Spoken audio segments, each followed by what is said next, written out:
Imagine, right? You buy this multi-million-dollar Bugatti, just an absolute masterpiece of engineering. Right. And you ship it to, like, the greatest, fastest racetrack in the world. Yeah. But then... Let me guess, you don't actually race it. Exactly. You intentionally drive it in first gear for like 90 minutes straight. You're just so terrified of scratching the paint that you keep it at maybe 20 kilometers per hour. Oh, wow. Well, everyone else is just zooming right past you. Yeah. And that is exactly what happened in Paris this week. So welcome to the deep dive, everyone. We are looking at a landscape today that is just murky, intense, and frankly, bordering on a full-blown existential crisis for one of the biggest institutions in global sports. It really is. We're stepping right into the pressure cooker of Liverpool Football Club. Yeah. Because this isn't just a story about, formations on a pitch. No, not at all. It's a story about what happens when the DNA of a historic institution just violently rejects the methods of its current leader. And the catalyst pulling us into this specific moment is this really bruising 2-0 defeat to Paris Saint-Germain. Right, in the first leg of the Champions League quarterfinals. Exactly. But to really understand the sheer panic that's gripping this fan base right now, we have to kind of pull the camera back a bit. Because it's not just about Paris, is it? No, I mean, this wasn't an isolated bad night against a team with, infinite resources. This was actually the 16th defeat of the season. Wait, 16th? Across all competitions? Across all competitions. And for a club where expectations are just unapologetically sky high, 16 defeats is, well, it's a structural collapse. Yeah, that's a number that forces everyone to panic. The board, the players, the fans. It makes you question the foundation of what you're even doing. Right. And we are going to look at every single angle of this collapse today. We've got this massive stack of sources in front of us. Which is great because we need all the context we can get. Exactly. We're pulling from live BBC Sport match commentary, tactical breakdowns from former professionals, statistical databases. And crucially, right, the raw, unfiltered reactions from the match-going fans. Yes. The people who spend thousands to follow this team. Yeah. Because the disconnect between the manager, Arne Slot, and those fans, it's really reached critical mass. It has. So where do we start? Okay, let's unpack this. To understand the fury, I think we have to look at the physical geometry of this surrender in Paris. The tactical setup. Right. So the team steps onto the pitch at the Parc des Princes. And remember, they're already reeling from a humiliating 4-0 defeat to Manchester City in the FA Cup just days before. Right, which is just a brutal psychological blow right before a massive European night. Exactly. So the standard expectation there is that you come out swinging, you show some pride. But instead, the manager deploys a 5-3-2 formation. Which fundamentally alters the entire geography of the pitch. I mean, think about a traditional back four, right? It gives you width, it gives you numbers in midfield. Right. You can control the game. But when you shift to a flat back five, especially the way Slot executed it, is here you are essentially retreating into your own penalty area. You're just inviting them in? Yeah. You form these two tight horizontal rows of players, and you basically dare the opponent to find a way through the crowd. But what you sacrifice there is the ability to contest the middle of the pitch at all. Completely. But wait, let me challenge that premise for a second. Because, we have seen managers win the Champions League playing 5 at the back. Sure, Jose Mourinho famously comes to mind. Right. Playing 5 at the back and absorbing pressure can work. So is the formation itself inherently the problem here, or was it just the personnel trying to run it? Well, the formation is just a tool. Yeah. Think of a properly executed 5-3-2 with offensive wingbacks as a tightly coiled spring. Okay, I like that analogy. Right, so it compresses to absorb the opponent's energy, and the moment it wins the ball, it violently expands. Right, to counterattack into the spaces the opponent left behind. Exactly. But Slot's version in Paris, it had absolutely zero tension in the spring. Oh, wow. So it just compressed and stayed compressed. Yeah, exactly. When you play a flat back five like that, your wingbacks are pinned to the defensive line. And that means your midfield three has to cover the entire horizontal width of the pitch. Which is, frankly, physically impossible for 3 human beings to do against elite opposition. It's totally impossible. It creates these massive gaps in the channels. And elite players like PSG's Achraf Hakimi or Nuno Mendes. Or Kvaratskhelia. Yeah. Right. They don't just attack those gaps, they set up camp there. They constantly force the midfield to run sideways instead of forward. And when your midfielders are just exhausted from shuffling side to side for an hour, they have zero energy or positioning to transition the ball to the forwards. Exactly. You literally starve your strikers of any service. You completely neutralize your own attacking weapons. Which Paul Robinson, the former England goalkeeper, pointed out brilliantly on BBC Radio 5 Live. Oh, what did he say? He noted that playing a back five like this sends out the wrong signals. He said, Slot basically set his team up to defend their own weaknesses rather than attack PSG's. Wow. Yeah, you're just giving world-class attackers 90 minutes of uninterrupted target practice. Right. And the data from our sources strips away all the emotion and reveals just how terrifying that target practice was. Let's hear the numbers. Let's look at expected goals on target, or XGOT. For those unfamiliar, XGOT doesn't just measure where a shot was taken from, right? Right. It measures the actual quality of the shot based on where it's headed within the goal frame. Exactly. It is the ultimate metric of attacking threat. And Liverpool's XGOT in Paris was 0.00. That's almost hard to do. Zero.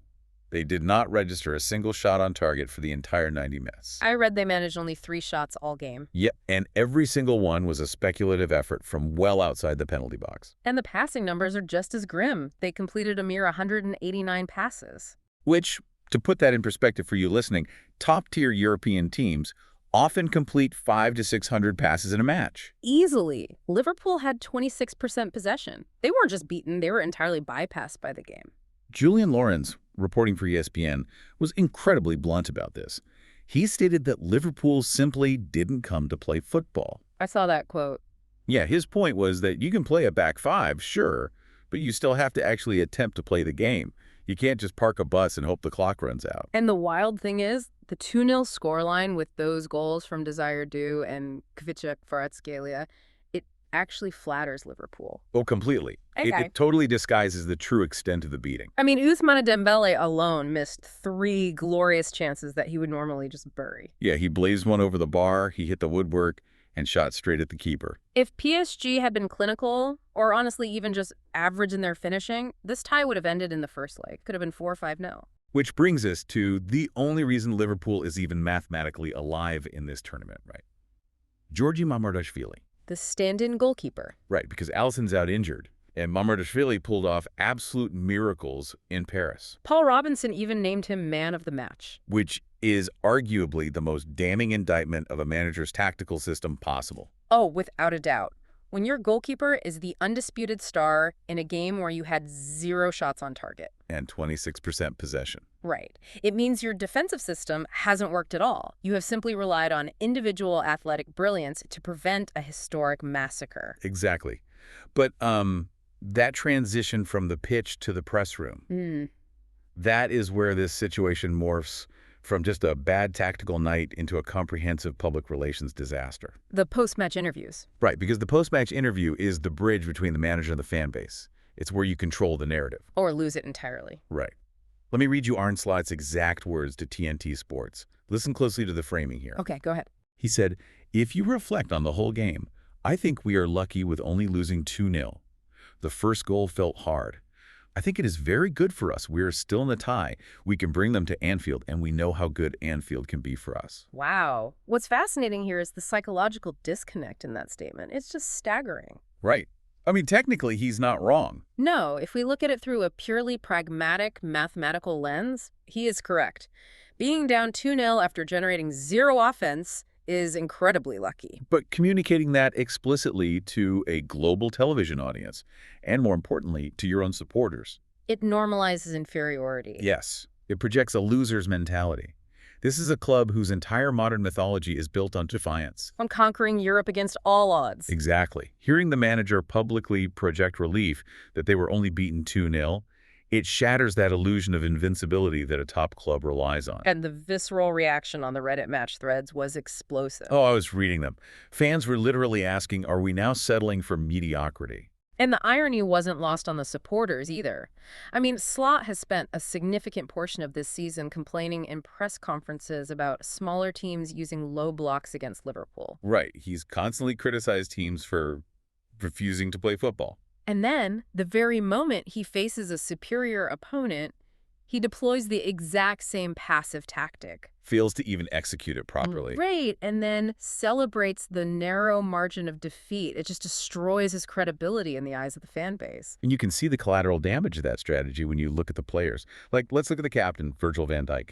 His post-match interview was tough to watch. It was a study in physical and mental depletion. He didn't talk about being lucky. He looked completely drained. Yeah, he called it tough, tough work, and openly admitted they had to defend with a lot of bodies. Contrast Van Dijk's exhaustion with Slot's almost like chipper optimism about bringing the tie back to Anfield. It's a huge disconnect. The players are the ones who just spent 90 minutes chasing shadows. Right. And when a system leaves your elite defenders feeling helpless and humiliated, even if the scoreboard only says 2-0, you start losing the dressing room. Because elite athletes know when they are being put in positions to fail. Absolutely. And for the match-going fans, the people spending massive amounts of their income to travel to Paris, this feeling of settling for a good defeat is a straight-up betrayal. We really have to contextualize this current mood against the ghosts of Liverpool's European history. Because you don't manage this club in a vacuum. No, you manage it alongside the memories of legendary nights. Stephen Warnock brought this up immediately on the BBC broadcast. He pointed straight to the 2019 comeback against Barcelona. Oh, the 4-0 at Anfield. Right. Liverpool were down 3-0 after the first leg in Spain. On paper, it was an impossible mountain to climb. But the fundamental difference between then and now is the underlying belief. Yes. Think about the mechanics of that 2019 team. They played what Jurgen Klopp called heavy metal football. Right. It wasn't just a catchy phrase. It was a highly specific tactical system based on gauge and pressing. The moment they lost the ball, they hunted it in packs. It was chaotic, high risk, and absolutely thrilling to watch. It created an emotional feedback loop with the crowd. Exactly. Now, compare that to the language in our sources today. Rule, a fan from London, wrote to the BBC calling the performance dull, boring, and uninspiring. And a fan on Reddit summed up the shift in psychology perfectly. Let me find it here. They wrote, "Back then, I was always sure that if we played like the team could play, we would advance to the finals. This time, there is no hope." There is no hope. That is brutal. When a fan base loses hope entirely, they start looking for coping mechanisms. Which leads us to one of the most fascinating cultural artifacts in our sources, the memification of despair. The memes have been everywhere. The internet is just flooded with references to the Arne Slot penitentiary. It's brilliant, dark humor. But I think we should treat it seriously as a sociological indicator of the fan base's mental state. How so? Well, they are using the imagery of a prison because they feel trapped watching a tactical philosophy they despise. Oh, right, because a penitentiary restricts your freedom, it dictates your movements, and strips away your individuality. That is exactly how the fans view Slot's system. It strips the creative freedom from their attacking players and forces them into this rigid, defensive drudgery. And the statistics validate that feeling of being trapped in a dark age. I mean, this is Liverpool's 15th or potentially 16th, depending on how you categorize specific cup fixtures loss of the season. That marks the highest number of defeats in a single campaign since the 2014-2015 season under Brendan Rodgers. And for anyone listening who doesn't follow the granular history of the club, that specific season is a massive trauma trigger. Oh, absolutely. It represents an era where the football was deeply uninspiring, the squad felt disjointed, and the club seemed completely aimless. So the fans are experiencing acute déjà vu right now. They're staring down a regression to a mean they thought they had permanently escaped. The question then becomes one of fairness, right? Is it reasonable for supporters to hold the current manager to the impossible standards of the club's absolute peak? That's a good point. You cannot demand a miraculous 4-goal comeback on command. Right. But the anger isn't about failing to produce a miracle. The anger is about the refusal to even attempt one. Exactly. Generating 0 expected goals on target isn't a failure of execution, it's a failure of ambition. You haven't tried and failed. You have simply surrendered. And that realization has shattered any remaining patience within the supporter base. It's pushing us to this massive structural debate about the immediate future of the club's leadership. We are looking at a deeply fractured ecosystem right now. The demand for an immediate dismissal is just deafening. And the Prosac camp isn't just reacting emotionally to a single loss. They have compiled a really comprehensive ledger of grievances. Let's explore the mechanics of their argument, because it's thorough. The first pillar is the tactical regression of elite talent.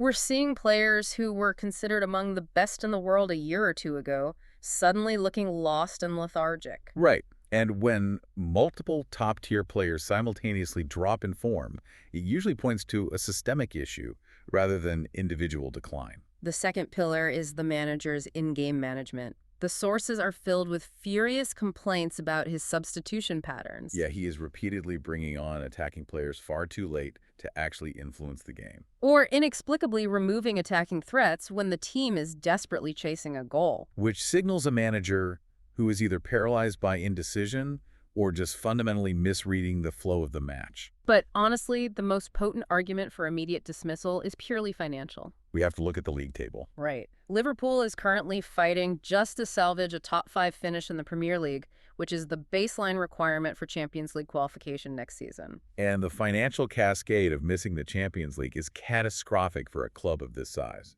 We are talking about losing tens of millions in broadcasting revenue, matchday income, and UEFA prize money. But it goes deeper than that. Oh, much deeper. Missing out alters your entire transfer strategy. You lose the pull to attract top-tier global talent who demand to play in Europe's premier competition. And it impacts your ability to amortize the transfer fees of your current high earners. Exactly. Potentially forcing you to sell key players just to balance the books under financial fair play regulations? So the fans understand this math. They see the current trajectory and realize that keeping Slot is actively endangering the club's medium-term future. They're looking at a sunk cost fallacy and screaming at the board to cut their losses. Their desperation is so acute that they are calling for romantic Hail Marys at this point. The clamor for club legends to return as caretakers. Yes.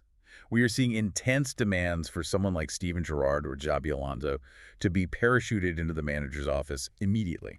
Gerrard even stated on television recently that he is available if the club needs him in any capacity. Now, the fans aren't necessarily delusional enough to think Gerrard possesses some, secret tactical blueprint to dismantle PSG. No, of course not. What they want is an emotional reset. Right. They want someone who understands the weight of the shirt, someone who can walk into a fractured dressing room and command instant respect through their historical cachet. They want someone to inject basic pride and fighting spirit just for the final few weeks of the campaign. But, operating a billion-dollar sporting institution on pure emotion is incredibly dangerous. Which brings us to the wait until summer counter-argument. Let's look at the sheer logistical nightmare facing the club's board right now. Sacking a manager in mid-April is an administrative quagmire. Right. If you fire Arne Slot on a Wednesday morning, who runs the training session on Thursday? Who does the pre-match press conference on Friday? Who sets up the tactical plan for a must-win Premier League fixture on Saturday? An interim manager steps in, sure, but what authority do they actually have? Exactly. The players know an interim is just keeping the seat warm. They know this person won't be making decisions about their contracts next season. It's a lame duck scenario that rarely yields a sudden spike in long-term performance. And beyond the interim issue, there is the reality of the managerial market. No elite manager the caliber required for Liverpool wants to inherit this situation with a month left in the season. Why would a top coach risk their reputation by taking over a physically exhausted, mentally depleted squad right before the biggest, most difficult fixtures of the year? They want a clean slate. Right. They want to arrive in July, oversee a full preseason, dictate the physical conditioning, and implement their tactical philosophy without the pressure of a match every 3 days.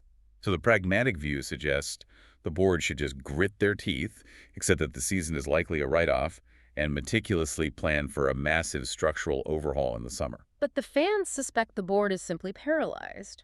The reports indicate the decision-makers remain supportive, but fans view this as a hostage situation. The board is trapped by the calendar, the manager is trapped by a squad that doesn't fit his ideals, and the fans are trapped paying top dollar to watch the Slot penitentiary. It's a mess. And the problem with the wait until summer strategy is that the football calendar doesn't allow for graceful pauses. The crucible is right now. Right. The immediate upcoming fixtures leave absolutely no place to hide. The team flies back from the disaster in Paris and instantly faces Fulham in the Premier League. A game they absolutely cannot afford to drop points in if they want that top 5 finish. And then, mere days later, it's the return leg against PSG. 2 fixtures that will entirely define the narrative of this era. And Slot has essentially bet all his remaining chips on one concept: the mythos of Anfield. He told the media that he is banking on the stadium to save the tie. He explicitly invoked the power of the home crowd. Now, if we connect this to the bigger picture, the Anfield magic is a documented, tangible force in European football. Oh, opposing players have admitted to feeling physically overwhelmed by the noise and hostility there. But a stadium doesn't generate that energy spontaneously. No, it requires a symbiotic relationship between the pitch and the stands. Right. And the fans in our sources are furiously rejecting the idea that they can just be summoned to perform a miracle while the team gives them nothing in return. One supporter wrote, "If you can't make Anfield bounce, you shouldn't expect them to save your ass." Which is so true. Let's break down the mechanics of a great Anfield night. The crowd feeds on aggressive intent, right? Right. A fierce tackle, a high-speed counterattack, a coordinated press that wins the ball high up the pitch. These are the triggers that cause a crowd of 50,000 to erupt. And that noise then pumps adrenaline into the home players and instills absolute panic in the opposition. But if the tactical instruction is to deploy a passive low block, to retreat into your own half, To cautiously complete lateral passes. there are no triggers. You are essentially bringing a wet blanket to a bonfire. You cannot expect a crowd to roar for a team that is actively trying to slow the game down and minimize risk. If Liverpool attempts to play cautious, risk-averse football against PSG at home, the atmosphere won't just be quiet. It will turn aggressively toxic. Exactly. If they collapse against Fulham, or if they're systematically dismantled by PSG on their own turf, the noise of discontent will be impossible for the board to ignore. A Reddit thread of angry fans can be dismissed by the executives. But 50,000 supporters openly booing their own manager. You can't ignore that. So what happens if they somehow pull off a shock result?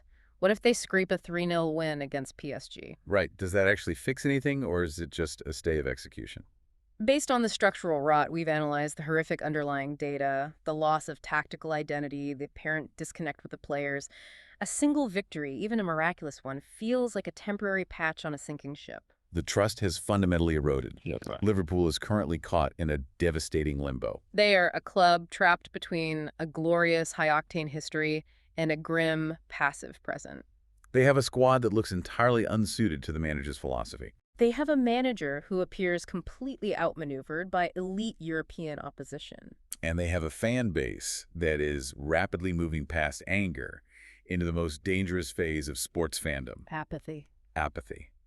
When fans stop being angry and simply stop caring, the institution dies. It is a systemic failure touching every single level of the club's operation. We started this deep dive looking at a 2-0 scoreline, expecting a clean, surgical analysis of a football match. Instead, we uncovered a compounding crisis. It is a failure of the five-at-the-back tactical experiment, a profound loss of the club's attacking identity, and a total breakdown in communication. Between a manager who preaches caution and a fan base that demands courage. Before we wrap up, let's pull back and look at the macro ecosystem of modern football. We have dissected the immediate failures here, but is there a broader structural issue at play? That's a great question to leave off on. Think about the cycle of intensity in modern elite sports. Right, because Arne Slot actually won the league title in his first season with Liverpool. He achieved the ultimate success. He did.